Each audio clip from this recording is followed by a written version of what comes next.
आज तक आपने सुना होगा कि इब्लीस हमेशा इंसान को इबादत से गुमराह करने की कोशिश करता है, मगर आज की यह कहानी इतनी अजीब है कि इसे सुनकर आप हैरत में पड़ जाएंगे। एक शख्स अंधेरी रात में नमाज अदा करने के लिए अपने घर से निकला। रास्ता बहुत अंधेरा था और चलते हुए उसे ठोकर लग गई। वह मुंह के बल गिर पड़ा और कीचड़ से लथपथ हो गया। गंदे कपड़े देखकर वह वापस घर लौटा, लिबास बदला और फिर से मस्जिद की ओर रवाना हुआ। अभी कुछ ही कदम चला था कि उसे दोबारा ठोकर लगी और वह फिर गिर पड़ा, मगर उसकी हिम्मत कम न हुई। वह फिर घर लौटा, कपड़े बदले और एक बार फिर मस्जिद की ओर बढ़ा। इस बार जब वह घर से बाहर निकला तो दरवाजे पर एक अजनबी खड़ा था, जिसके हाथ में एक चमकता हुआ चिराग था। अजनबी चुपचाप उसके आगे आगे मस्जिद की तरफ चल पड़ा। चिराग की रोशनी में इस बार रास्ता साफ नजर आ रहा था और वह बिना किसी मुश्किल के मस्जिद पहुंच गया। मस्जिद के दरवाजे पर वह अजनबी ठहर गया और नमाजी अंदर चला गया।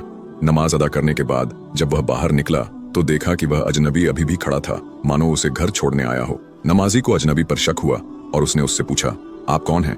अजनबी ने जवाब दिया, मैं इब्लीस हूँ। यह सुनकर नमाजी हैरान रह गया और बोला, शैतान मुझे मस्जिद तक कैसे छोड़ने आया? तेरा काम तो लोगों को गुमराह करना है। इब्लीस हंसते हुए बोला, जब पहली बार तू गिरा तो अल्लाह ने तेरे सारे गुनाह माफ कर दिए। जब दूसरी बार गिरा तो अल्लाह ने तेरे पूरे खानदान को बख्श दिया।